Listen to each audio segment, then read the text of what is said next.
हाय, स्वागत है आप सभी का आई हिल टैरो में। मेरा नाम है नाज और मैं उम्मीद करती हूँ आप सब लोग खुश होंगे, सुखी होंगे, स्वस्थ होंगे। आज की जो वीडियो है गाइस, इसमें हम फ्री विल के बारे में बात करेंगे, प्लस जो हमारी कलेक्टिव कॉन्शियसनेस होती है उसमें चीज़ें कैसे मैनिफेस्ट होती हैं उसके बारे में भी बात करेंगे। ठीक है, मेरे ख्याल से जो भी लोग टैरो से जुड़े हैं, चाहे वो कोई टैरो रीडर है या फिर कोई ऐसा दर्शक है या कोई क्लाइंट है जो कि टैरो में विश्वास रखता है, उसके लिए फ्री विल को समझना बहुत ज़रूरी है। फ्री विल क्या होती है? अब फ्री विल, फ्री माने आज़ाद, विल माने कोई ऐसी इच्छा, माने कोई आपकी ऐसी इच्छा जो कि किसी के प्रभाव से आज़ाद हो। किसी का प्रभाव माने वो किसी किताब का प्रभाव, किसी शख्स का प्रभाव, किसी रिलीजन का प्रभाव, कोई बिलीफ सिस्टम जो हमारी सोसाइटी में होते हैं, उन सब से वो जो इच्छा है आपकी वो आज़ाद है, उसे कहते हैं फ्री विल। अब यहाँ पर टैरो में फ्री विल कैसे इस्तेमाल होती है? मान लीजिए, क्योंकि ये टैरो डेक है ना, इसमें 78 कार्ड्स होते हैं, इसमें कुछ अच्छे कार्ड हैं और कुछ बुरे कार्ड हैं जो कि हमें नेगेटिव मैसेजेस के बारे में संकेत देते हैं।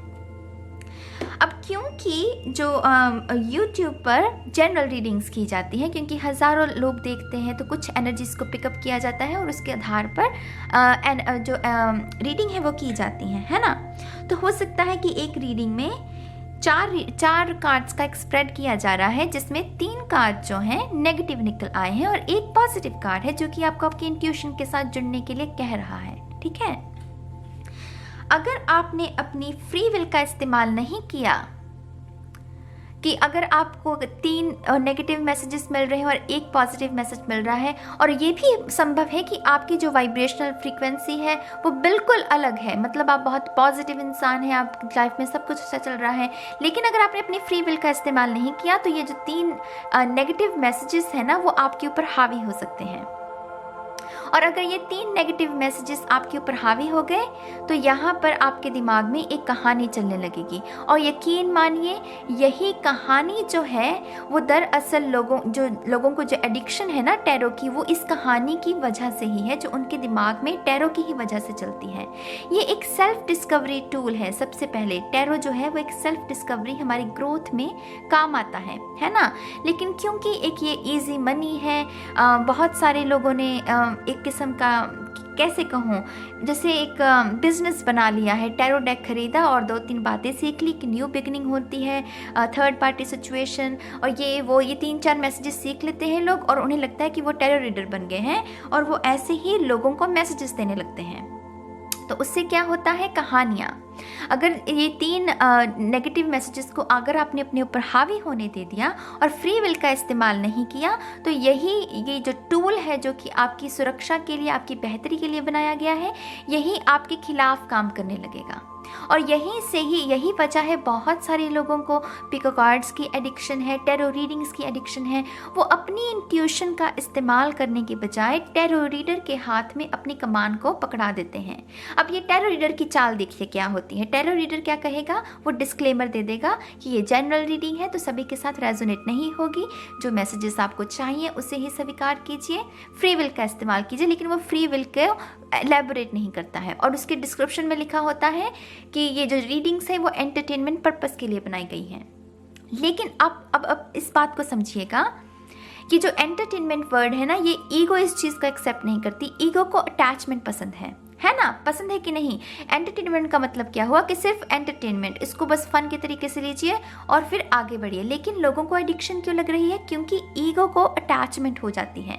जो कहानी आपको टैरो रीडिंग में बताई जाती है, ईगो को उसके साथ अटैचमेंट हो जाती है, और उसी कहानी में आगे क्या होने वाला है, हम दूसरी पिको कार्ड पर क्लिक करते हैं, दूसरी से तीसरी, तीसरी से चौथी, और ऐसे करते करते करते हम कब टैरो कार्ड्स के गुलाम हो जाते हैं, टैरो रीडर्स के गुलाम हो जाते हैं, हमें खुद को नहीं पता चलता। ये एक किस्म का षड्यंत्र कह लीजिए या डार्क साइड कह लीजिए टैरो की, जो कि इस वक्त तो मतलब अपने पूरे चरम सीमा पर है। कोई भी, मतलब अगर आप बात करें, दिन में कितनी लव रीडिंग्स बनती हैं, आप मुझे बताइए। दिन में पता नहीं कितनी हज़ारों की गिनती में मेरे ख्याल से लव रीडिंग्स बनती हैं। क्यों बनती हैं? क्योंकि क्रिएटिविटी की कमी है। क्रिएटिविटी की कमी माने इनके अंदर डर है टैरो रीडर्स के अंदर कि अगर हमने इस लीग से हटकर, क्योंकि लव रीडिंग्स को सबसे ज़्यादा व्यूज़ मिलते हैं, अगर उन्हें लगता है कि हमने इस लीग से हटकर कुछ भी नया बनाने की कोशिश की तो हमें व्यूज़ नहीं मिलेंगे। तो ये डर क्यों है? क्योंकि इनका खुद का अपनी हायर सेल्फ के साथ कनेक्शन नहीं है। लेकिन ये रीडिंग कैसे करेंगे? आप अपनी हायर सेल्फ के साथ जुड़िए। वो शख्स जो खुद ही अपनी हायर सेल्फ के साथ नहीं जुड़ा है वो आपको ऐसे मैसेजेस दे रहा है, माने वो आपको भ्रम में रख रहा है, उसे खुद को नहीं पता कि हायर सेल्फ के साथ जुड़ना होता क्या है। वो आपको भ्रम में रखेगा और उसकी वजह से आप कंफ्यूज रहेंगे, आपको एडिक्शन लग जाएंगी। और यही वो टैरो रीडर्स हैं जो कि लाइफ पर्पस के बारे में तो भर भर के रीडिंग्स करते हैं। इनको खुद नहीं पता कि इनका लाइफ पर्पस क्या है। लाइफ पर्पस अपने आप में एक बहुत बड़ी अवेकनिंग होती है। वो आप ये जो है ना वो आपका लाइफ पर्पस नहीं डिसाइड कर सकते। ये कार्ड्स ये आपको एक मार्ग बता सकते हैं कि इस मार्ग पर चलिए और आपको आपके लाइफ पर्पस में आपको पता चल सकता है, लेकिन वो जानना आपको खुद ही पड़ेगा। और वो कब जानेंगे? जब आप अपनी हायर सेल्फ के साथ कनेक्टेड होंगे। लेकिन ये जो टैरो रीडिंग्स आजकल की जा रही हैं ये आपको कोडिपेंडेंसी सिखाती हैं। क्यों? क्योंकि टैरो रीडिंग्स में अक्सर बात की जाती है दूसरे पर्सन के बारे में, कि आपका पर्सन आपके बारे में क्या सोच रहा है, वो सोने से पहले आपके बारे में क्या सोच रहे हैं। हद होगी माने, मतलब ये कैसा टॉपिक है? दूसरा शख्स सोने से पहले आपके बारे में क्या सोच रहा है, इससे क्या फर्क पड़ता है किसी को? आपका सोने से पहले कैसा रूटीन है? आप अपने आप से पूछिए, क्या आप एफर्मेशंस करते हैं? क्या आप सोने से पहले ईश्वर का धन्यवाद करते हैं? क्या आपको दिन में जितने भी जो काम हुए हैं, अगर ऐसा कोई काम हुआ है जिसमें आपको हर्ट हुआ है या किसी ने आपको नीचा दिखाने की कोशिश की है, क्या आप रात को सोने से पहले उसे माफ़ करते हैं शख्स को, या फिर उसको अपने दिल में ही समा कर सो जाते हैं? आपका खुद का क्या रूटीन है?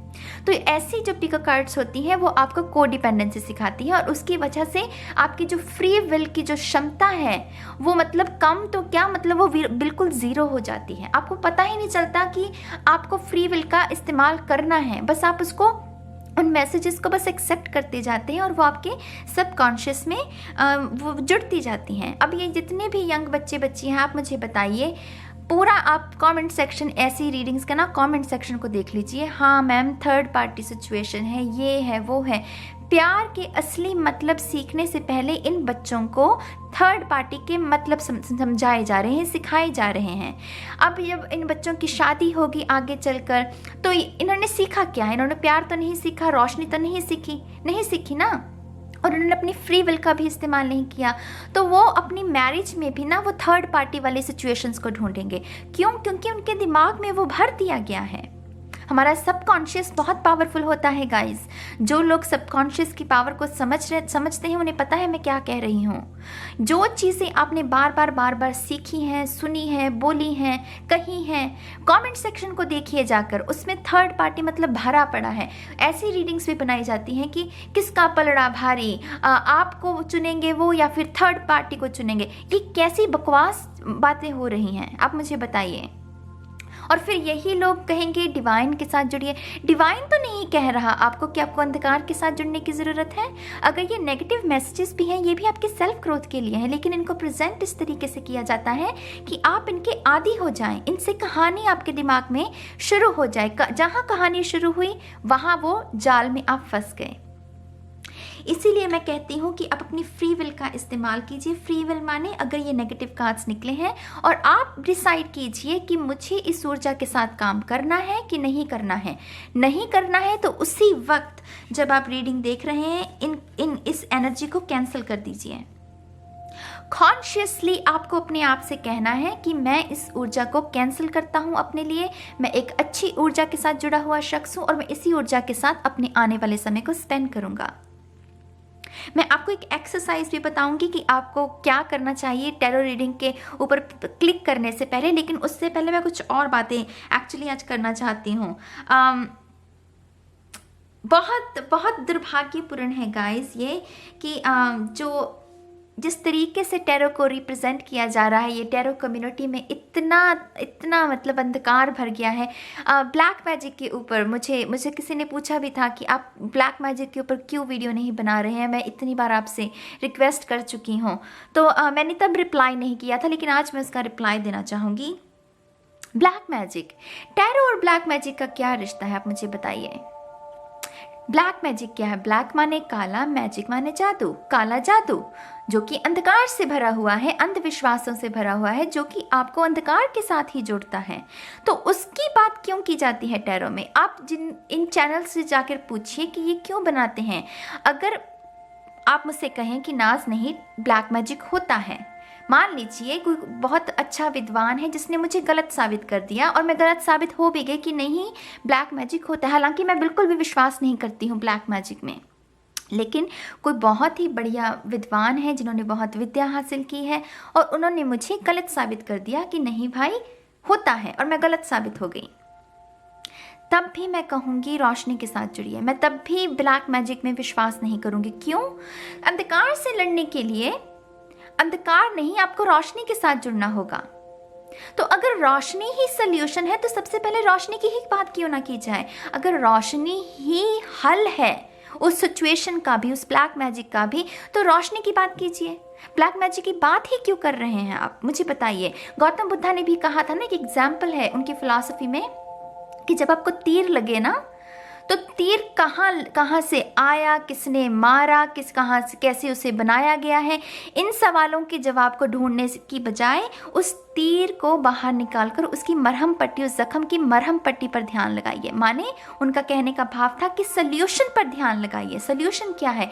सल्यूशन तो रोशनी ही होगा। At the end of the day light ही है जो कि सत्य है। सत्यम शिवम सुंदरम, ये रोशनी ही सच है। अंधकार सच नहीं हो सकता, पाप सच नहीं हो सकता।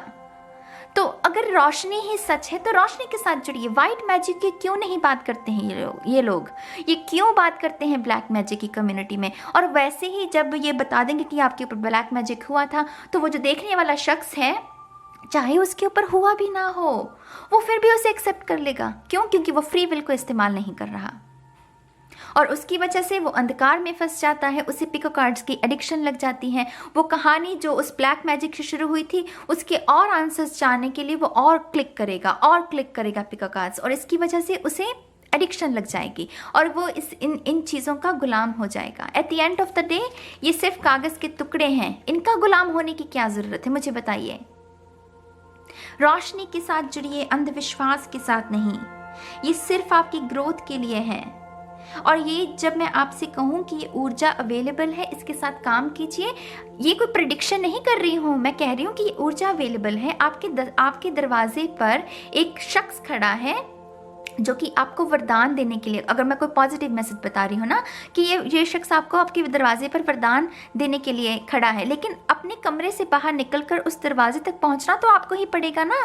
अगर आप कहें कि नहीं वो अपने आप वहीं से मुझे वरदान दे दे बिना मांगे ही, तो ऐसे नहीं होगा। इसके साथ काम करना पड़ता है, ऊर्जा के साथ काम करना पड़ता है। अगर मैं कहूँ कि आपके लिए, आप मान लीजिए कि ऐसी कोई मैनिफेस्टेशन की ऊर्जा आपके लिए अवेलेबल है, लेकिन अगर आप एफर्ट से नहीं डालेंगे, अगर आप एफर्मेशंस नहीं बोलेंगे, तो वो नहीं मैनिफेस्ट होगी। ये कोई जादू नहीं है, ये कोई जादू नहीं है। ये जो ब्रह्मांड के जो नियम है ना, लॉ ऑफ अट्रैक्शन क्या है, एक यूनिवर्सल लॉ है। तो ये भी वही है। उस ऊर्जा के साथ काम कीजिए, चीज़ों को मैनिफेस्ट कीजिए, सिंपल इज दैट। लेकिन ये सब बातें आपको सिखाई नहीं जाती हैं। रोज माने कि रोज, कुछ तो टेरो रीडर्स ऐसे हैं, वो स्माइलीज भी अपने थंबनेल में, अपने टाइटल में बहुत नेगेटिव यूज़ करेंगे। क्यों? क्योंकि अगेन ईगो को दर्द पसंद है। वो अपनी स्माइलीज यूज़ करेंगे जिसमें आंसू बह रहे हैं, थर्ड पार्टी की सिचुएशन, ऐसे ब्लैक, मतलब कुछ भी ऐसे नेगेटिव इमोजीज जिससे कि वो शख्स जो देखे वो खिंचा चला आए। नेगेटिविटी की और जो ह्यूमन कॉन्शियसनेस है वो ज़्यादा खिंचती है। क्यों?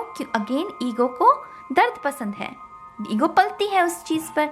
तो इस तरीके से आपके साथ छल किया जाता है, आपके साथ कपट किया जाता है, एक किस्म से शोषण किया जाता है इन बच्चियों का, जिन्हें प्यार के असली मतलब नहीं पता है, लेकिन इन्हें थर्ड पार्टी पता चल गई है कि थर्ड पार्टी होता क्या है।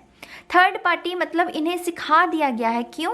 क्योंकि ये जो शख्स है, जो टेरो रीडर है, वो व्यूज़ ले रहा है उससे। क्यों क्रिएटिविटी नहीं, आप मुझे बताइए। टेरो कम्युनिटी में क्यों क्रिएटिविटी की कमी है? क्योंकि उनमें डर है, वो नहीं कुछ भी अलग करना चाहते। जहाँ उन्होंने अलग किया वहाँ पर बेड़ा गर्क। उन्हें है कि नहीं, हमें व्यूज़ नहीं मिलेंगे, हमारा काम बंद हो जाएगा, हमारे सब्सक्राइबर्स नहीं बढ़ेंगे। लेकिन वो खुद क्योंकि अंधकार में फंसे हुए हैं।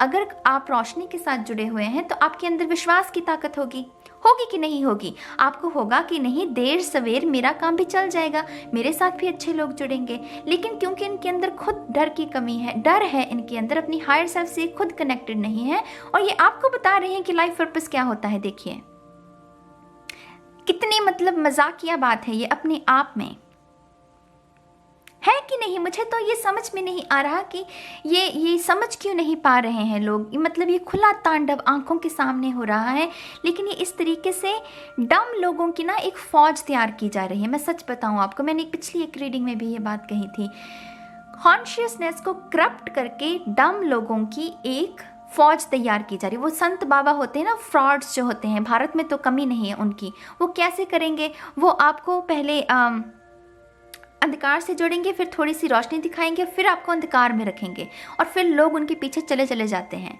क्योंकि वो आपके लिए एक ट्रैप जो है वो बुन दिया जाता है और आप उस ट्रैप से निकल ही नहीं पाते। टैरो कम्युनिटी में भी यही हो रहा है। रोज़ आपके पर्सन आपके बारे में क्या सोच रहे हैं, थर्ड पार्टी के बारे में क्या क्या चल रहा है, क्यों हायर सेल्फ की बात नहीं होती, क्यों आपको इंट्यूशन के साथ जुड़ने को नहीं कहा जाता, क्यों आपको मेडिटेशन करने के लिए नहीं कहा जाता? आप मुझे बताइए। क्योंकि जहाँ आपने मेडिटेशन करनी शुरू कर दी, जहाँ आप अपनी इंट्यूशन के साथ जुड़ गए, ये तो बंद हो जाएगा। इन्हें कौन देखेगा? जब एक शख्स अपनी इंट्यूशन के साथ जुड़ गया माने, तो उसे टैरो की क्या ज़रूरत है? आप मुझे बताइए। तब तो उसे खुद ही उसकी इंट्यूशन बता रही है कि भाई ये कर ले, आपका अगला स्टेप ये होना चाहिए, फिर तो उसे इंट्यूशन की ज़रूरत ही नहीं। लेकिन ये नहीं चाहते हैं कि आप जुड़ें। जहाँ ये आप जुड़ गए अपनी इंट्यूशन के साथ, इनको कौन देखेगा? आप मुझे बताइए। ये इतना बड़ा ट्रैप है गाइज। मैं 1 साल तक डिप्रेशन में रही हूँ इसी की वजह से। और फिर मुझे वो जो सख्त वो कदम था ना कि नहीं, मुझे इसको पीछे छोड़ना पड़ेगा। और मैंने कितने साल मतलब इसका चेहरा नहीं देखा कि मुझे टैरो मतलब इसमें विश्वास करना ही नहीं है। मुझे प्रश्नों के उत्तर जानने हैं कि इसके उत्तर क्या है, जो मेरे मन में प्रश्न चल रहे हैं कि लाइफ पर्पस क्या होता है, ये सच क्या है, इंट्यूशन क्या है। और ये लाइफ पर्पस में अक्सर ये बात की जाती है कि आप स्पिरिचुअल हैं, आप हीलर हैं। अरे भाई, हीलर तो हम सभी हैं। हीलर का मतलब क्या है? किसी के मन को आराम देना, कोई दुखता हुआ जिसका जख्म है उसके जख्मों को भरना, उसे आराम देना। और वो तो हम सभी कर सकते हैं। उसमें स्पिरिचुअल गिफ्ट कह दिया जाता है कि आपके पास स्पिरिचुअल गिफ्ट है। अरे भाई, इंट्यूशन के साथ तो हर शख्स पैदा हुआ है। जानवरों के पास इंट्यूशन होती है तो इंसानों के पास क्यों नहीं होगी? बस फ़र्क सिर्फ इतना है कि मेडिटेशन से कुछ लोगों के साथ ना लगे हुए थे, वो जुड़े हुए होते हैं। लेकिन आपको इसे भ्रम में डाल दिया जाता है कि आप उस कहानी से निकल ही नहीं पाते। अब कलेक्टिव कॉन्शियसनेस की बात कर लीजिए आप। सुशांत सिंह के बारे में मैं बात करूंगी। मुझसे अक्सर कहा गया है कमेंट सेक्शन में, हालांकि बहुत ही जिन्होंने भी ये रिक्वेस्ट की थी, बहुत ही उन्होंने आदर के साथ मुझसे ये बात की थी कि अगर आप करना चाहती हैं तो आप कीजिए, अगर नहीं करना चाहती हैं तो मत कीजिए।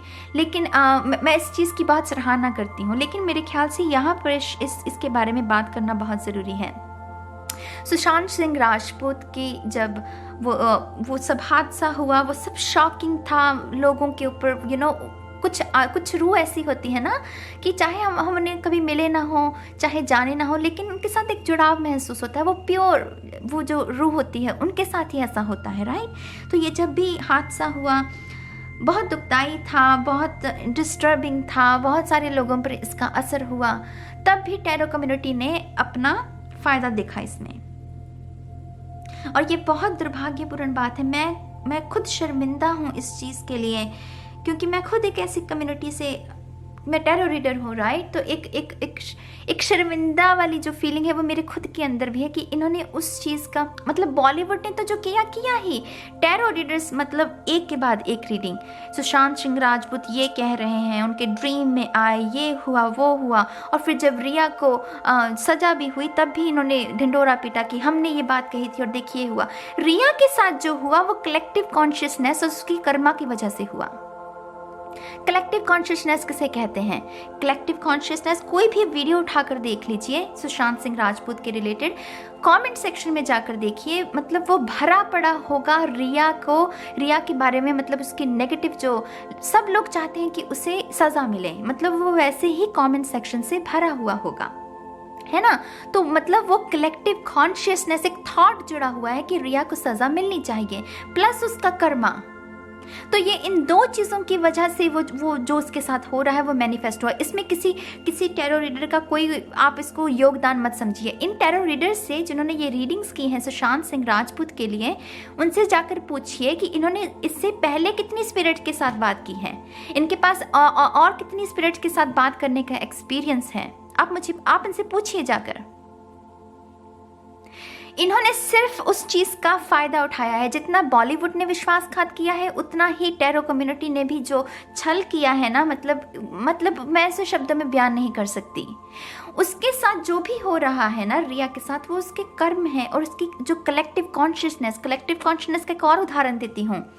धर्म की स्थापना कैसे होती है किसी भी धर्म की। बहुत सारे लोग जब एक विचार में विश्वास करते हैं और उसको अपनी ऊर्जा देते हैं, वो विचार मैनिफेस्ट होता है एक धर्म के रूप में। और इसी तरीके से क्योंकि हम सभी ने मिलकर कहा कि इसको सज़ा मिलनी चाहिए, और वो उस ट्रैप में फंस गई क्योंकि वो कलेक्टिव कॉन्शियसनेस मैनिफेस्ट हुई है। क्यों कहा जाता है कि जो आप सोचते हैं वही आप बनते हैं?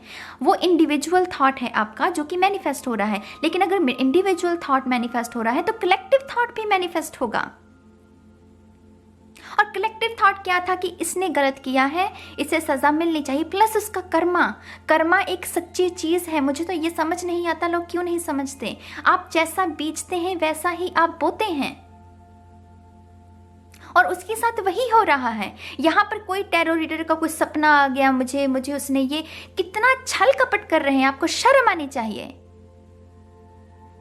ये पाप और पुण्य की लड़ाई है, इसमें ईश्वर अपने आप देखेगा आप कौन होते हैं। ये टूल जो कि सेल्फ डिस्कवरी के लिए जिसका इस्तेमाल करना चाहिए, आपने उसे इस तरीके से इस्तेमाल किया। ये जो टैरो रीडर है उन्होंने अपने व्यूअर्स के साथ भी छल कपट किया। आप समझ रहे हैं मेरी बात को? और आप क्योंकि आपने अपनी फ्री विल का इस्तेमाल नहीं किया, जो इन्फॉर्मेशन आपको दी आपने उसे स्वीकार कर लिया और आपने बिलीव किया। कहीं ना कहीं आपको भी पश्चाताप करने की ज़रूरत है, उनके लिए दिया लगाने की। उनके परिवार से पूछिए, जो परिवार अपनी औलादों को गंवाते हैं उनसे जाकर पूछिए कि उनके ऊपर क्या बीतती है। उनके लिए दिया लगाने की बजाय रीडिंग कर दीजिए क्या होने वाला है। कहानी, यहाँ भी कहानी जाननी है। देख रहे हैं आप, किसी को फर्क नहीं पड़ा, उन्हें इंसाफ मिले, सिर्फ कहानी जाननी है आगे क्या होने वाला है, आगे रिया के साथ क्या होने वाला है। सिर्फ कहानी में फंसे हुए हैं हम।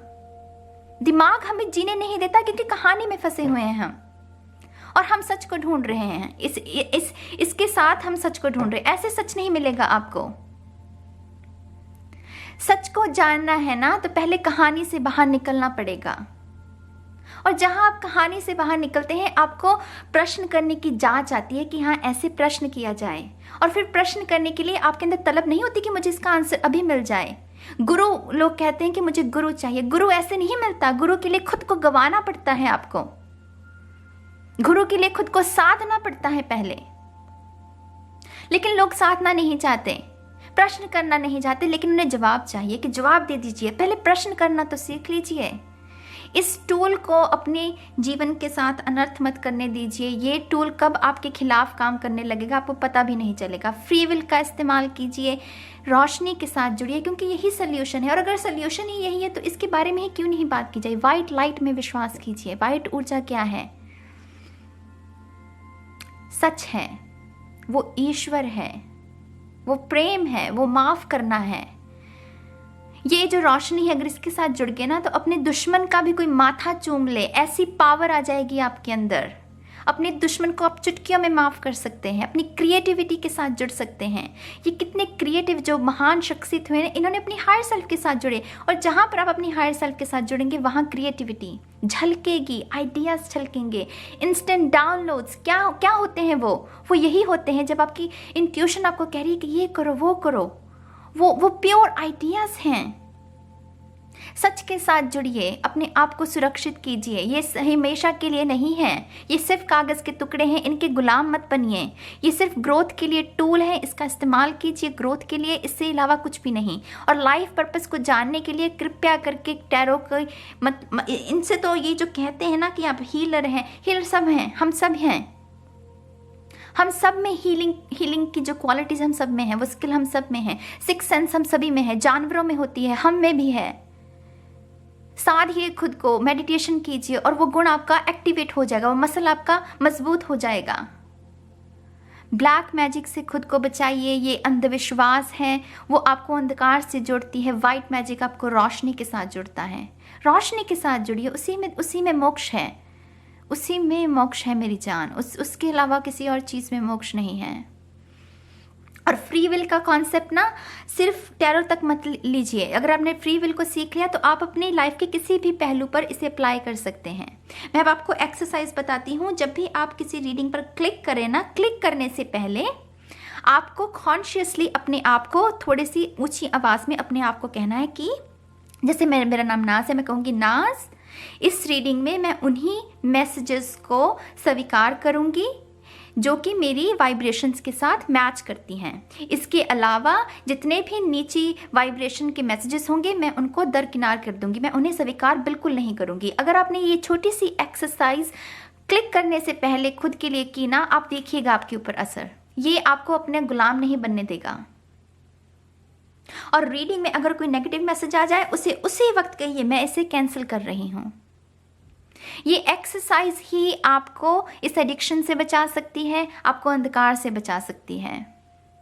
और मुझे पता है कि बहुत सारे टैरो रीडर को ये वीडियो अच्छी नहीं लगने वाली, लेकिन ये मैंने किसी के अच्छे लगने के लिए या ना अच्छे लगने के लिए नहीं बना रही हूँ। ये सच है और मैं अपनी सच का, अपनी फ्री विल का मैं इस्तेमाल कर रही हूँ कि हाँ मेरे पास बोल के लब आज़ाद हैं तेरे, और मैं इसका इस्तेमाल कर रही हूँ। मैंने ये भी एक नोट की है कि ये कॉपी बहुत करते हैं ये टैरो रीडर्स जो है ना, जिनमें क्रिएटिविटी की कमी है। एक टैरो रीडर ने माने मेरी जो एक वीडियो बहुत अच्छे उसने व्यूज़ उसमें आए हैं डेट ऑफ बर्थ वाली, उन्होंने डिट्टो, मतलब वो जो, क्योंकि उसके ऊपर व्यूज़ ज़्यादा है, उन्होंने डिट्टो माने जो टाइटल है वो डिट्टो कॉपी करके वैसे ही उन्होंने भी रीडिंग बनाई है। माने क्रिएटिविटी तो है नहीं, तो मैंने देखा कि इन्होंने बाकी की क्यों नहीं बनाई, क्योंकि बाकी वीडियोस जो मेरी हैं उन पर 50,000 से कम व्यूज़ हैं।